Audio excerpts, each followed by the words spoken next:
এই ভিডিওটা শুনেন, এটা খুব মূল্যবান আলোচনা করেছেন উনি, শুনেন।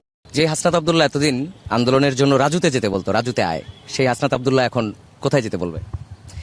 দেখেন, জনগণের যখন জন আকাঙ্ক্ষা বিরোধী যে কোনো সরকারের অবস্থান যখনই হবে তখনই রাজপথে আসার আহ্বান থাকবে, সংসদে সেটি নিয়ে প্রতিবাদ থাকবে এবং জনগণের যে মত প্রকাশের স্বাধীনতা এবং দ্বিমত প্রকাশের স্বাধীনতা সেখানে যদি কোনো ধরনের হস্তক্ষেপ করা হয় তখন আমাদের যেই আন্দোলন সংগ্রাম লড়াইয়ের যেই স্থানগুলো রয়েছে সেখানে মানুষকে সবসময় আহ্বান থাকবে যে বৈষম্যের বিরুদ্ধে, বেআইনসাফির বিরুদ্ধে মানুষ সবসময় যেন যতই ক্ষমতা যতই কঠিন হোক না কেন ইনসাফের সামনে সবসময় ক্ষমতা মাথা দিন শেষে নত করে।